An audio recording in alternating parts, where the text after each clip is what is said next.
Greetings, or what is up, and a very warm welcome to the channel. The sun is hiding and the magpie is casting. Come meet you guys right now with a live 1 versus 1 battle featuring spawning in the west. Playing as the Soviet pieces, it is going to be AbsoluteMachine. And he is certainly going to have to be, because spawning in the east, playing this time as the OKW pieces, it is none other than RUKAclJove. Who is, again, an absolute monster. He really is an absolute monster. So, Absolute Monster versus Absolute Machine, the face-off. Here we go. Your caster, Magpie842, is presently under the influence of caffeine, which is very fun, and I'm enjoying it very much. This is my second caffeinated cast. The first one will be on the channel already, probably, so if you missed that one, do scroll back, because I am likely to spoil the result of that game in this game, seeing as how RUKAclJove is the common theme between the two. So yes, this is your opportunity. Spoiler alert.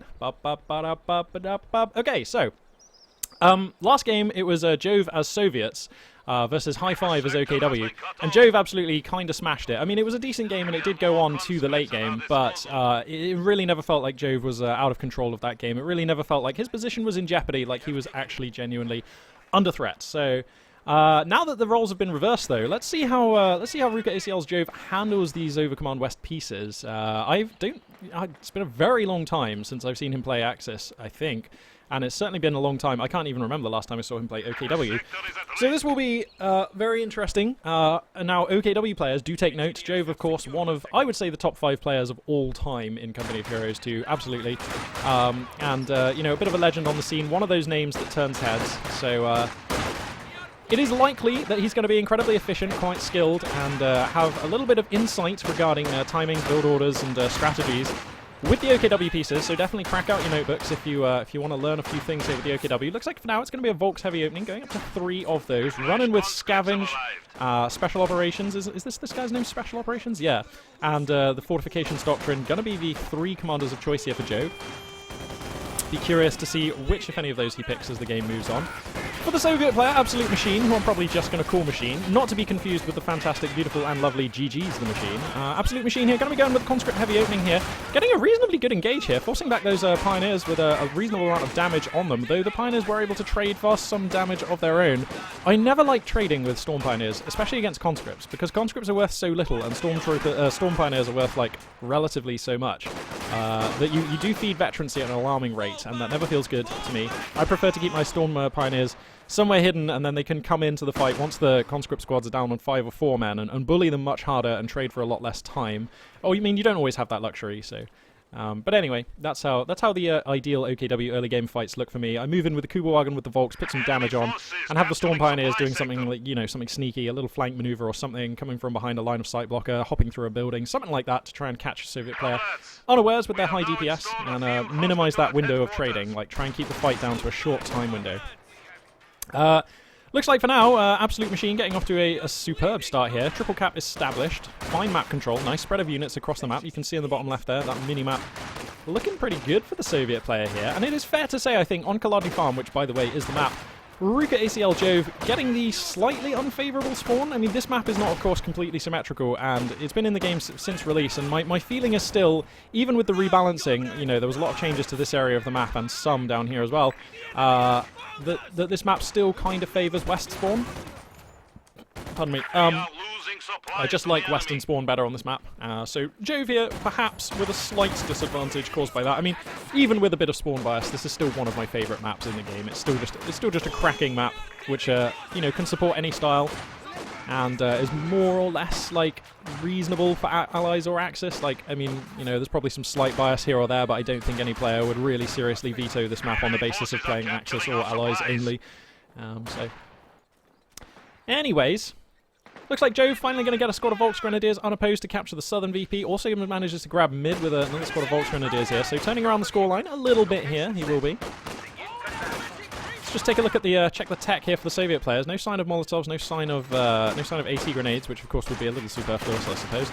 But he does have those medics, so he's going to be able to get some heals when he falls his conscripts back. Completely random non-CoH2 related aside here.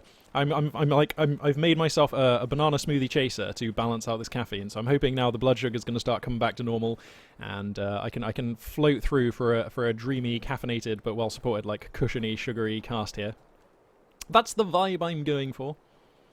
Again, this is like completely irrelevant to CoH2, which is like the main reason that you're watching this video, but I just can't help sharing when life feels awesome, and it certainly does right now. I mean, what could be better than feeling hopped up on caffeine and doing one of your favorite things in the world, casting video games? It's just, I don't know. It's awesome. I love it. Anyway, these engineers here taking a slightly ill-advised fight. They're going to stay to grab the point and then GTFO. For Jove, looks like the tech of choice, the check of choice is going to be the battle group at HQ. Looks like medic research is just finishing now, so he's going to have those heals on fullback as well. Soviet player still not getting the support weapon Campanile just yet. I would hope to see that coming soon when these engineers come back to the base to construct it. Scoreline looks like a slim lead here for the Soviet player. AbsoluteMachine did get that phase of domination early on, and we do see about a 60-61 ticket lead for him now, so that is a nice thing to have achieved, especially against Jove. And I've got to say, AbsoluteMachine so far conducting himself very nicely against the very high caliber name that is Jove. He's also gone ahead and chosen his commander, and it is going to be the guard motor coordination tactics, which is why he has 120 millimeters of mortar rocking up onto the field right now, and this is one of those units. I would consider this to be a higher variance unit than a PM81 mortar, simply because the scatter on the 120mm is slightly higher, and the rate of fire is slightly lower. Now, if you get those big hits and you start getting some good damage and even a squad wipe or two, the 120mm is fantastic, but you know, it does cost more, and it is, I would say, slightly less consistent than the standard Soviet mortar, so we'll have to see what's going to happen with this one. The 120mm, I used to be a big fan of it all the time, but I honestly think it's in an interesting place right now. I'm not completely au fait with exactly how its AoE profile is set up at the moment, because it's been tweaked through patch after patch. Obviously, it's still devastating, but I'm not exactly sure to what extent at the moment. But it doesn't feel as powerful as it has been, and I feel like it's a rare game that we actually see one do well. And I feel like, to be honest, it's even a rare game that I see a fantastic 120mm hit, which is a weird thing to say, because as an Axis player, I've lost count of the number of squads I've just had disappear in the blink of an eye to a sweet 120mm hit. But anyway, here comes that shell! And that was a cracking hit, but look at the damage, you know, not super great. Enough for sure to force this squad back, and I suppose asking for more would be a little greedy, so fair enough. Gonna get itself a healthy whack of veterancy on that hit as well. Not bad for a single shell. Soviet player BT Dubs has established the support weapon Campanile, so he does have access to the fantastic Maxim gun and the awesome Zis gun, as well as that regular mortar. It looks like he's also going to be building his mechanized Campanile as well, so he's going to have access, if he wants it, to an SU-76 or a T-70. T-70, of course, probably represents the more standard, in inverted commas if you like, line of play. Although we did see Jove in the previous game just skip any unit from that building and just rush to Katusha, so I don't think we're going to see that this game, but I'm just glad that some Soviet players, especially high-level ones, are rushing to Katusha.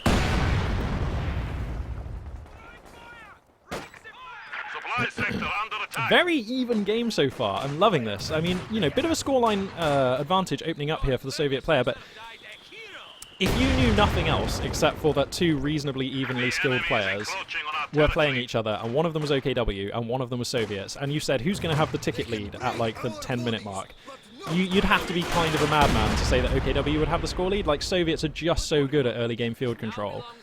So I think being down at 411 under 500 is absolutely fine for Jove. I like his composition. He hasn't lost any squads. You know, he's doing just fine. And hopefully, you know, he's just established a double cap, so hopefully he'll be able to start redressing the scoreline balance here momentarily. T-70 is going to be the choice here for AbsoluteMachine, so taking that reasonably standard, dare I say, predictable line of Soviet play here. And Jove, to that end, you know, he's positioning mines around the map. He does have himself a fine Kettenwerfer in his roster, so he has the tools here to put together a T-70 kill. It all comes down, of course, to the skill positioning and micro, really, of the Soviet player. See where he commits that T-70, see if he is able to avoid that Rakettenwerfer and police the other Axis units, striking where the Rakettenwerfer is not, getting a little bit Sun Tzu on his opponent's ass there. That's got to be the plan. You'll have to excuse my, like, almost random panning. Like, I feel like if I was to actually be playing, my APM would be, like, I don't know, a good double of what it usually is, because caffeine's just like that. I would have thought my EPM would be roughly 2/3 of what it usually is, though, despite that, because, yeah, that's what caffeine's like.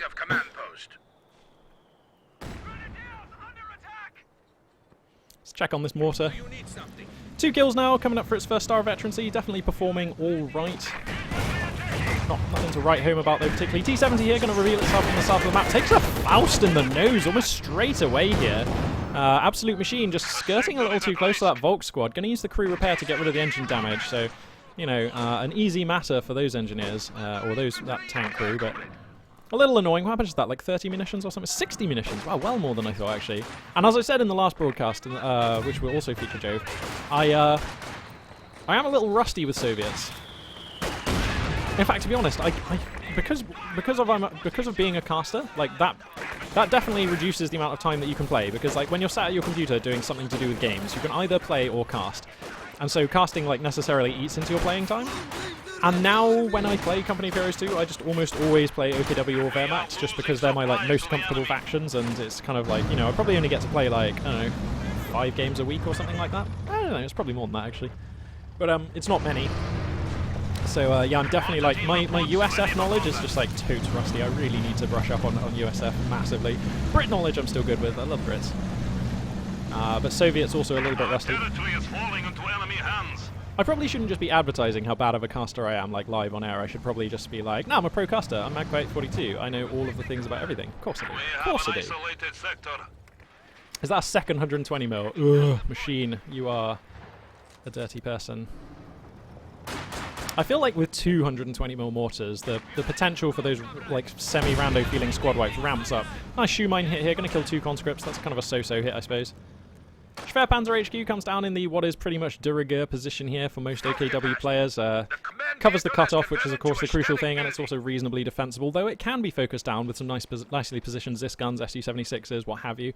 But yeah, this is a good position for the Schwerpanzer HQ. Safe enough, but makes use of some of the benefits provided by the flat cannon there, so that's pretty reasonable. Looks like getting for some really, like, relatively early Obersoldaten here as Jove, and I do love this. Obersoldaten, right, and I said this in the last game, they scale really well. If you can get 2 stars of veterancy, their DPS is like gets really good. And if you can get 4 stars of veterancy, that's when they're a real force multiplier, because then they can suppress, which means that they can take on like easily 2 allied squads. Almost doesn't matter what they are.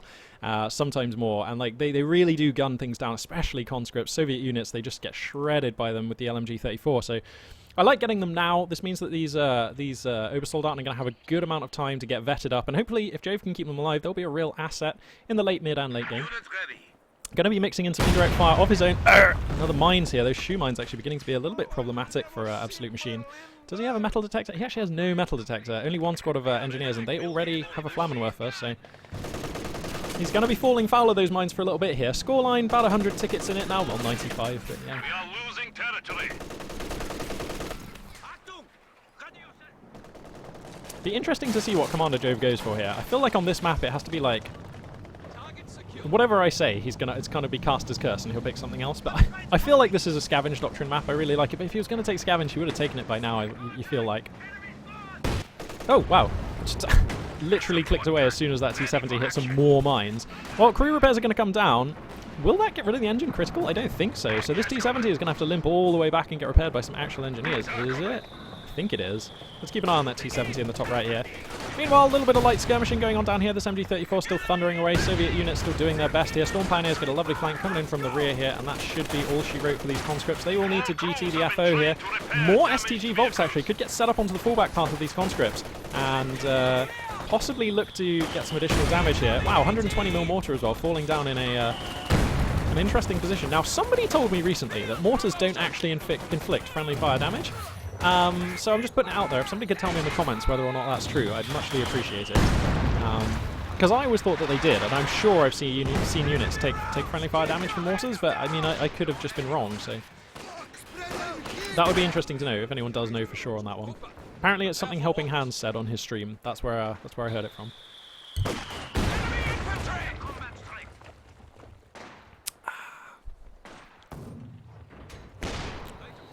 So kind of a standoff right now. The Soviet player using his 220mm mortars to just kind of apply sort of a reasonably passive amount of pressure along the middle line of the map. Just trying to maintain control over the VPs. Making no deep moves into the other side of the map. Not taking any dives or anything. T-70, has it been very effective? Not particularly. I think it's just going to get Fausted here again. Shrug. You got to be like more careful with the T-70, innit? Okay, gets this off a star of veterancy, but is he actually going to use cap mode here? Is that cap mode he's using? Oh no, it's scout mode, isn't it? No, it is cap mode. Crazy. It's like so rare that I see Soviet players use capture mode. And like Soviet players, like it is so about time that the level 1 veterancy ability on Soviet vehicles was given a look. Am I right? Because seriously, capturing points is just like not nearly as good as anything any of the other races gets. Like, would you rather be able to capture points or have combat blitz? It's like, I don't know. Feels like combat blitz is a little bit better, but anyway. Kettenwerfer with a spicy hit finds the rear armor and KOs the light tank there. So nicely done there by Jove, putting together another tank kill. And again, that was off the back of another needless Faust. So fair to say here, the T70 control from AbsoluteMachine leaving a little to be desired. I mean, yeah, I know he's up against Jove, but some of these Faust hits just definitely the result of a overeager T70 advancing here. Now the Obersoldaten are on the field. They've just gotten their first star of veteran, so you can see keeping them out of cover here is AclJove, and that's going to be enable him to forces back these engineers. And look how much damage they do. He's actually going to go for the pursuit here. Oh, they do so much damage. They're able to fire that LMG-34 to reasonable effect, even on the move. Doesn't get the squad wipe, but well played for there by Jove. Clearly recognizes the strengths of the elite infantry unit there. Whoa. I've just found what the side buttons on my mouse do. Volks Grenadiers doing their best in West, but they will be forced back before this conscript pack. A little bit of rhyming timing going on there, a little bit of lyrical gymnastics, vocal tactics. Mortar ready for machine gun fire. This has been kind of a pretty good game so far. Like, AbsoluteMachine, for a player that I don't really know, giving a really good fight here against Jove, but I feel like his army is going to start getting outclassed in the next minute or two here. I mean, he's facing down like a light gun, a good infantry roster, most notably spearheaded by, Obersoldaten. And he's trying to take them on by, like, with 4 conscripts with no upgrades, really. An engineer squad with a flamer and 220 more mortars. Like, you know, he's down at 41 supply, under 60. With the loss of that T-70, his army is looking small and not particularly well balanced in the face of a very scary OKW lineup here. Nicely moving his mortar well in advance of that incendiary grenade landing him there. Very nicely done there by AbsoluteMachine, but I don't know, I feel like perhaps adding in some guards would be a reasonable choice, although, I mean, you are sort of feeding the Obersoldaten if you go for guards. But I feel like he needs to diversify his roster here. Perhaps a Maxim actually would be quite spicy. And a Panther already on the queue for Jove. So Jove here, a man with a plan, and the plan is a Panther. It's time to pick up a Panther. And I feel like once this Panther arrives, Jove will be ready to completely take control of the field. His army is bigger, I prefer the composition. And there's just no answer for a Panther here, and he's also just managed to kill a conscript squad as well. So AbsoluteMachine, why is he stacking like nearly 800 manpower, nearly 500 munitions? What? That is a lot. And now he goes for a T-34-85. I mean, yes, fair enough, sure, but definitely spend the rest of your resources too, buddy. I feel like this is not enough macro. Okay, so he does go for some guards, and I don't mind this because, you know, he had the manpower, he has the munitions for some easy DPs. This just makes a ton of sense. Is it enough? No, not as things stand. Not even close. He's down at 38 supply under 78 because the Panther has now arrived. Lovely camo on that from Jove. Always nice to see some slightly lesser spotted camo. As the mighty Panther tank rolls out onto the field. And right about now, AbsoluteMachine can hear the rumble of that engine. Always a sinking feeling when you're the allied player, just hearing the rumble of some kind of Axis big cat in the fog of war. And the Panther is going to reveal itself almost instantaneously here. Jove getting the pintle-mounted MG42 in a timely manner. So here comes the T-34-85, and that is a fine tank.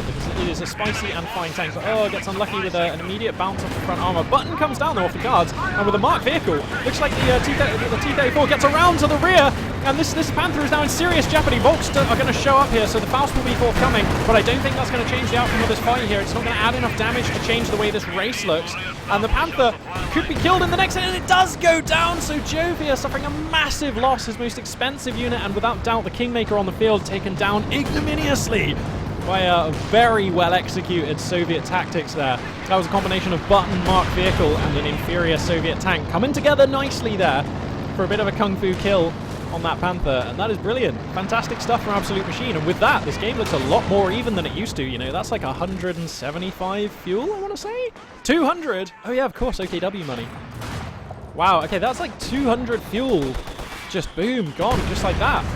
And, you know, the scoreline is as near as makes no difference even, so once you get rid of the resource differential, not that there really even was that much of a resource differential, I feel like this game is now much more even. 53 supply for the Soviet player, 61, 63, 61, around there for Jove here. AbsoluteMachine still with enough manpower here to get another squad, and he gets another guard squad. I love this. He's going to keep transitioning into more guards, building up a much more mid and late game feeling Soviet army here. I still worry that his roster isn't particularly well balanced, and I still think it would be a good idea perhaps to mix him a Maxim or two, because that helps control the Obersoldat, and then if you can control the Obersoldat and your guards can and will deal with them.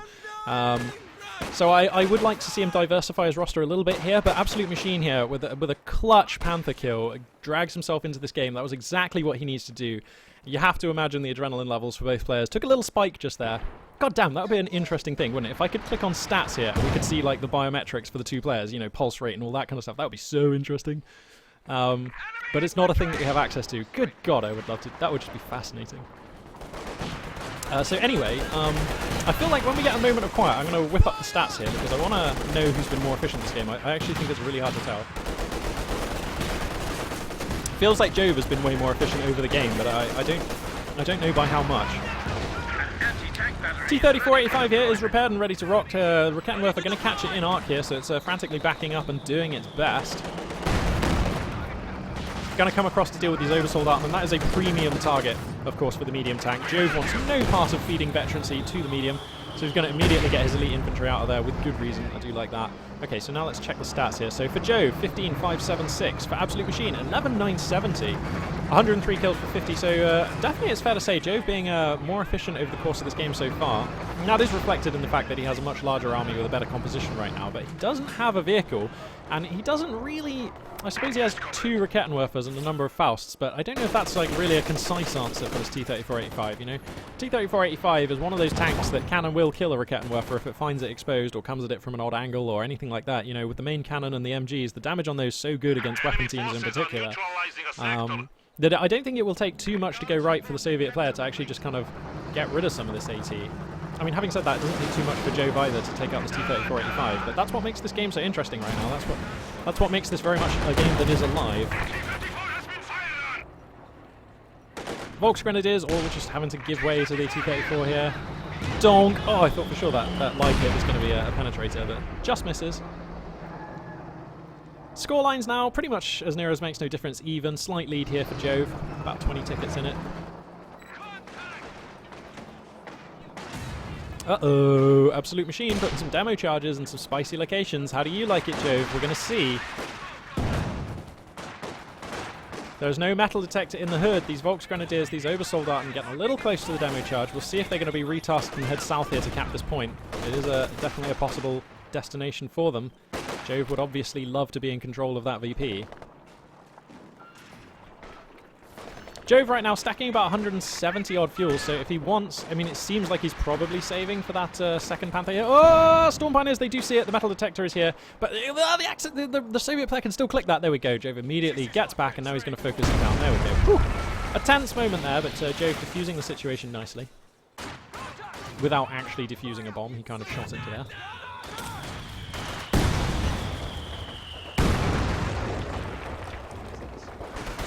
Mixed fighting going on like right the way across the map right now, keeping me on my toes as a caster. These Obersoldaten, by the way, they're up to 2 stars of veterancy, 24 kills. These guys, these guards need to get out of here. This is so going to be a guard squad wipe. There's just nothing that can help these guards, not against 2-star Obersoldaten. They will absolutely lawnmower these guys. Maybe it was even the Volks who got the final kill there. But that is an expensive and unnecessary squad wipe there from the Soviet player. Those guards just kind of pursuing a little too long. Fallback could have come down a little earlier, and they would probably have made it back. And that's the kind of thing that when you're behind like AbsoluteMachine is in terms of army size and composition, that you just can't hemorrhage squads, particularly not elite squads that cost, you know, more than like, I don't know, 240 manpower.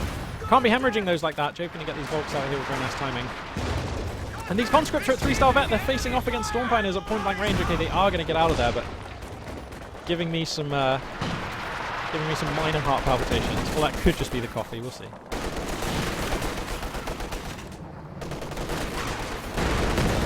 Obersoldaten here, finally getting caught out. T-3485 is in a position to chase. Frangie smoke coming down. God, it's been so long since I've seen a Frangie smoke. Lovely. That is vintage OKW tech, the Frangie smoke. Love it. It's like, what if you want to damage your opponent as well as smoking them? Well, hey, OKW has got you covered. Combat promotion received. Flanking attack. Children of this day. God, this is like bitter fighting going on. I'm kind of Enemy is reduced amazed, to really, 300 points. that Absolute Machine is still in this game. He is now trailing, as you just heard, by like 43 odd tickets right now. But he's been, like, his army has been so much smaller than Jove's for such large swathes of this game. His composition has also been so inferior, and now with the Panther being back on the field, I feel like we're in the same position we were when the first Panther came out, but actually slightly worse, because there are just, I feel like the Soviet army is just, like, smaller, perhaps. 90 supply over 55, and Absolute Machine is still stacking, like, quite a lot of manpower. And I really can't explain this. I feel like he should just be making more units. Like, Zis guns would be great right now, and that would really diversify his composition. I mean, he needs more frontline infantry units as well, but you can only have, you know, you can't have everything. Anyway, Panther's here, pintle mounted upgrade coming down in a timely manner. That's all fantastic, and barring another Hail Mary Panther kill, which I have to say we're unlikely to see, this is a pretty bad place to be in if you're Absolute Machine. T-34-85 as well, going to be the backup. 2 T-34-85s is like a reasonably formidable prospect, even for a Panther, so that's actually pretty cool if he gets those both out. If he loses his T-34-85 in the next 30 seconds, though, that will be terrible. Volks Grenadier squad here, getting turbo low, but Jove's on top of it. Additional fighting way up here in the north as some Volks Grenadiers going to be sweeping out these conscripts in order to control the north of the map, and that's going to enable them to continue capping up rounds. Some Soviet engineers up there, but they're not going to be much more than a speed bump, I fear, for those vested up Volks. Combat promotion. And now the Soviet army, I mean, a lot of it's just fallen back, so there's going to be a window of time here for Jove to push up even further. And as I crack the tack, you can see that the Soviet player's position becoming increasingly contracted. The Axis player Jove here just pushing across all fronts with a very nicely composed army, tons of veterancy, good equipment, good upgrades, fantastic support in the form of a light gun, a Panther that can strike anywhere when needed, you know, good anti-tank support as well. Just RUKAclJove here, just trying to sneak in for some cheeky hits. Okay, it gets chased away, but that's a low-risk, high-reward gambit there for Jove, so, you know, you've got to love the way he tries for it. And now the two T-34-85s going to push into mid, and they are unsupported. They are pressing into fog of war here. There could be mines. There are mines. Anything could go wrong out here. You know, a mine hit here is almost a dead T-34-85 because for sure the Panther will pick it off. Plus, there's even a Kettenwerfer on Overwatch here. So these guys are going to have to get back. That is risky. These are, like, obviously the Soviet player's biggest assets and the majority of his resources here. So he has to be very careful using those actively rather than responsively. Like, using these as your third lance, your tip of the spear, very risky. Using them responsively when you know where your opponent has committed their armor and their high-value units, much less risky. Let's put it that way. But perhaps the Soviet player here, Absolute Machine, feels like he has to be proactive in order to stand a chance in this game. I mean, he's beginning to fall behind. He's now 80 tickets behind. His army situation not getting much better. He's still floating a lot of manpower here. But the army situation not particularly, you know, he still is like way behind in terms of composition, veterancy, and size. Panther here going to be called in. Gets a nice hit on his 85 here. Volks Grenadiers are in the hood, but too far away for a track. And the 85s here just going to pull back here. They don't want to get stuck into a protracted engagement against that Panther, where its superior armor and range probably going to make a mockery of the Soviet mediums.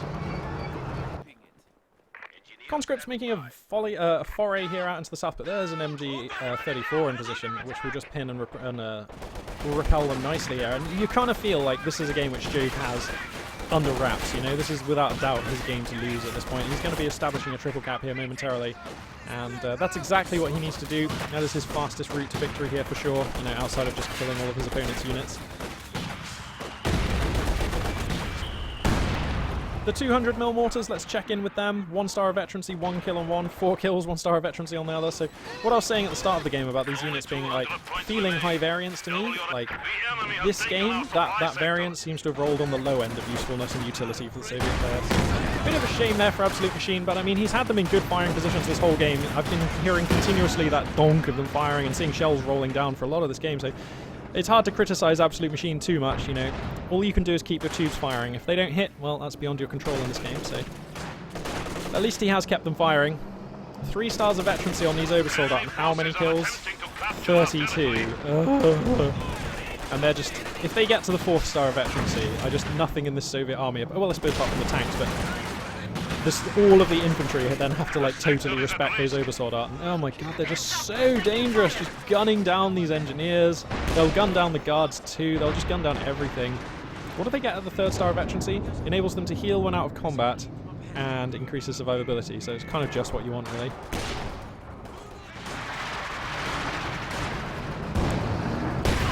Mines are going to find one of these T-34-85s, so that is now a stranded, stricken tank. It's going to start rolling out of here slowly. The Panther gets out of there. I think Jove knows that the tank is stricken, but I just don't think he wants anything to do with that right now. I think he's just okay letting that fall back. As the game is going, he's kind of on top at the moment, so he doesn't have to try and take a risk by coming in to take a tank kill. That's not a guaranteed thing, and to be fair, there is a world where he loses his Panther coming in to try and pick off this tank, so wants nothing to do with that, does Jove here, and you've got to say that's fair enough. This MG34 just going to stay here, and that absolutely makes sense. Look at the arc here, just like beautifully set up to catch any units coming through that way. It's going to be a Yagdi for Jove. Oh, that is so brutal. Oh man, this is what I'm going to term a nail in the coffin Yagdi. Oh dearie me. Like, the only thing keeping like Machine still in this game, the only thing that's giving him a bit of push and pull, a little bit of say, a little bit of you know, something that can actually dictate where his opponent can and can't go in this game is the T-34-85s, because with 2 of them, the Panther doesn't want to engage into that. I feel like with a Jagdpanzer, these tanks, their value just dramatically, it just falls off. They're just not really worth a lot in the face of a Yagdi and a Panther. And without the tanks being able to leverage some effect out on the battlefield, I feel like Absolute Machine's position starts becoming untenable here. He's up to 2 guard squads again, which is nice. I'd love to see him buy some Zis guns.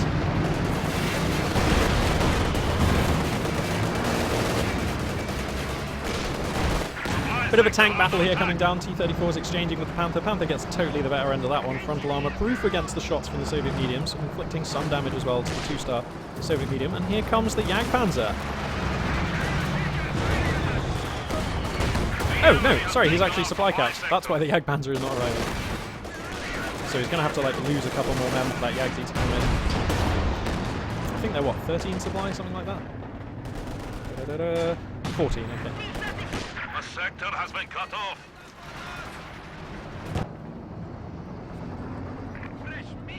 Okay, so Absolute Machine does manage to punch through to south. Gonna grab that VP. Even has a squad of guards grabbing north. Where are the Oversold? Yeah, here are the Oversold. Look, okay, immediately. First like lick of fire from the LMG takes out one guy. Second lick takes out another guy. Third lick. Oh, this guy's turbo wounded. And look, Oversold Arton are just like look at the damage differential. This squad was on full health. Now absolutely cut down to size. Oversold Arton still going strong, and now they can heal because they're out of combat. You know, like, Oversold Arton, once you get them to 2-star veterancy, they start kicking ass. And if you get them to 4 stars of veterancy, which BT dubs, that's where we're at, then they are just dominant against, like, almost any allied squad. Fully upgraded Tommies and or Riflemen still can give them a run for their money. But, I mean, you know, the allied player has to take the fight in the right manner. You know, Oversold Arton just so spicy. Enemy forces are capturing our supplies. These 120 mils actually, did they have to fall back? I didn't see that, but they're clearly way far back at the moment. They kind of want to push forwards if they can. This light gun likewise actually seems to come back to get healed and possibly reinforced, but probably wants to return to the front soonish. And the scoreline differential continues to open up here. Jove, by the way, has picked a commander who's got the Special Operations Doctrine. Actually, he has got Command Panther money. What the hell? Where did he lose his Yagdi? Oh, I totally missed that. Magpie, WTF, bro. Where did this Yagdi die? Seriously. Oh, did he just cancel it? He must have cancelled it because the amount of fuel he has. Okay, so he's decided that a Command Panther is better than a Yagdi. Yeah, I guess so. Why not? That makes sense. A third T-34-85 though. Okay, so there's a window of time here where, like, Jove cannot call in a Command Panther because he just doesn't have the unit cap for it. It's 18 unit cap. He only has 10 right now. And 3 T-34-85s. Well, that actually represents, like, a considerable amount of, like, hitting power, you know? That is quite the Dragon Ball here for Absolute Machine to unleash upon a Panther tank. And we've seen what he was able to execute with just one T-34-85 and some support from other units, you know. With some DPs and a quick marked vehicle, he was able to put together the kill on the first Panther with 3 T-34-85s. Well, I'm going to give him the benefit of the doubt here and say that his anti-tank senses and prowess are bang on, because I love the way he executed that the first Panther. So if he's able to pick off this Panther, pick off the Panther, in the next sort of minute or two, perhaps there's a way back into this game. I mean, we are into the long shots and Hail Marys here, but it's not impossible, and as long as it's not impossible, there's all to play for. Those T-34s as well, getting pretty decent damage into the Volks. Taking out RUKAclJove too. So beginning to, I don't know, get some traction at least. Panther though just in a fantastic position, like getting tons of veterancy off of these Soviet mediums, like long range, high penetration on this cannon, just exactly what the doctor ordered. Oh, potential squad wipe on this straggling conscript here. He is 3-star vet, so he's reasonably durable, but he's getting pursued by Volks here. He's gonna escape.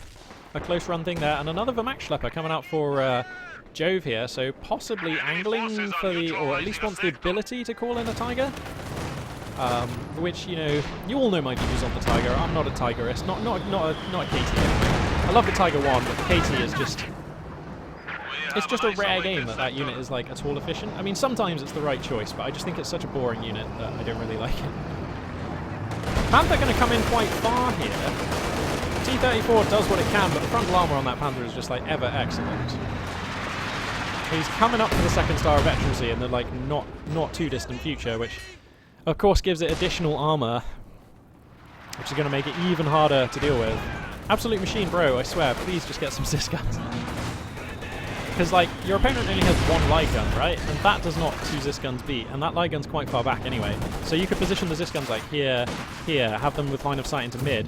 That way, next time the Panther comes forward, you kind of rectify them, or rectify it.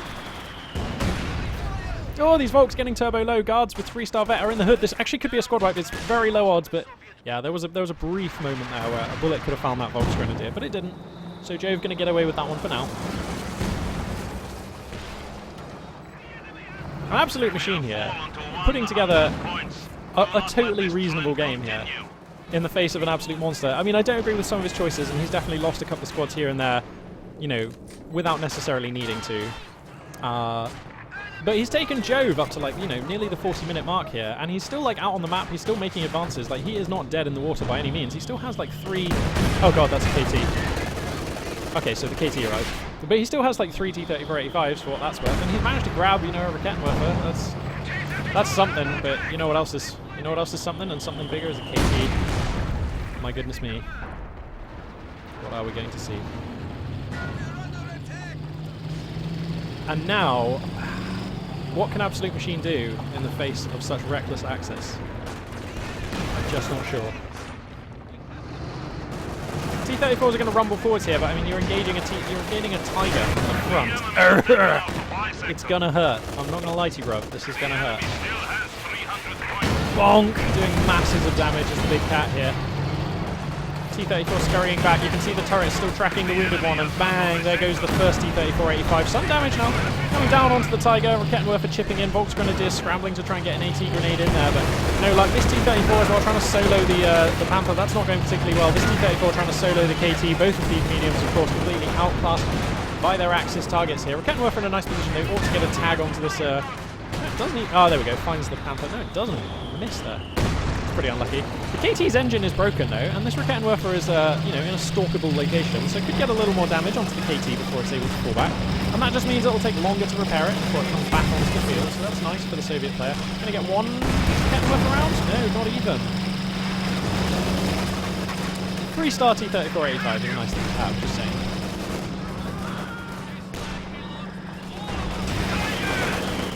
And a triple cap momentarily established for the Soviet player. I'm kind of amazed that he's still like looking this alive in the game as AbsoluteMachine. I think when he loses this, and he will lose this T-34, I think that has got to be the beginning of the end now, right? I mean, there's just not enough Soviets. He loses the RUKAclJove as well, so now his only AT really is this T-34. I mean, yes, his guards have got like PTRSs, and yes, he has conscripts. Oops, well, he had conscripts. He has conscripts who have AT grenades, but that just doesn't put a kill together on either of these Axis tanks. And now, look, the Panther has 2 stars of veterancy, so it has the armoured upgrade. This T-34-85 here gets saved by the corpse of its comrade here, but will get shortly taken out on the next shot, you've got to think. Bonk! And there it goes. And That T-34's blazing Hulk here, a suitable metaphor for Absolute Machine's chances in this game, and he chooses this moment to GG.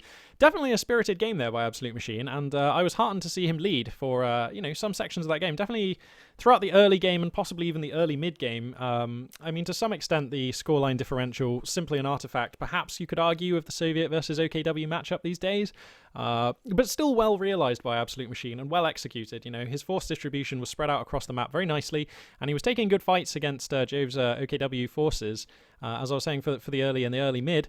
But I feel like he was stacking manpower in a couple of places, and also a couple of squads just not quite falling back in as timely a manner as you need to. And I realise that's a hard thing to keep tabs on all the time, but this is high-level play, so you do sort of expect them to be able to, you know, fall back those squads promptly. And yeah, I also feel like the Obersoldaten, yes, the Obersoldaten were incredibly powerful, and I feel like Absolute Machine didn't quite show those units the respect that they were deserved.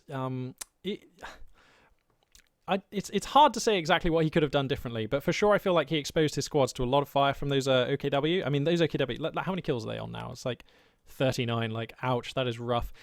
And OKW, I mean, the Obersoldaten are undoubtedly hard for Soviet players to deal with, but I mean, you could throw down a special rifle command that's not super expensive and get some snipers. That does tax your opponent, and, you know, OKW traditionally not got the best of indirect fire. One light gun certainly not really a threat to a Soviet sniper squad, so perhaps going for a special rifle command and grabbing a sniper squad would have been good. May have also have made use of some of this manpower, and it is a good way of pinging back these very elite but high-cost infantry squads, you know, the Storm Pioneers, the Obersoldaten. But you never really want to have to back tech, and you never really want to be building snipers at like the post 10 or 15 minute mark as the Soviet player. But like I say, I mean, you know, when needs must, and I feel like that could have been a line here to help control these Obersoldaten, who were never seriously opposed at any point in this game, it feels like. The T-34-85s, just Jove knew that they were the only thing that could threaten those Obersoldaten, and he consistently flash fallback as soon as those Obersoldaten were being exposed to the tanks. Which is, of course, exactly what he should do. So, well played there by Jove. Well played indeed. I like his patient style of play. He was. You could tell he was content. He was not flustered to be behind as he was in the early and early mid game, and he built his forces up nicely, conserved the veterans. He got some nice equipment and saved for a reasonably early Panther. A fantastic plan, and it was executed nicely, I think, here for Jove. The one hiccup or like unexpected blip, perhaps, was when that first Panther died. A sweet kill put together with some nice ingredients from Absolute Machine and well executed for sure. And that did give him a look back into this game, but I think just in general, his combat efficiency, his manpower spending, and just a couple of unfortunate, inopportune squad wipes were pretty much the end for Absolute Machine. And by the time the second Panther came in, well, you kind of felt like the writing was on the wall there, and Jove delivering for himself another well-earned win. Fantastic to be able to observe Jove in action, of course. As I was saying before, I think one of the top 5 players in the game for me. One of the biggest names, for sure. And just definitely a privilege to cast. And yeah, notes made, basically. My OKW build, like, may start you be using, like, special operations on this map a little bit. I don't know. We'll see. So yeah, I believe that will conclude this cast for now. I'm going to go and actually find some food. The old blood sugar beginning to run a bit low. Casting on caffeine, fantastic fun, but also a little draining. So I'm going to go grab myself some munch. May cast another one after that though, because I am in the zone. I am feeling the casts. I don't know, like my casting's probably all over the place because I'm on caffeine, but it is really, really fun. And like I said, that's kind of why I like casting. So now seems like a good time to be casting. Anyway, thank you very much for watching. And this for now is Magpie842 signing out.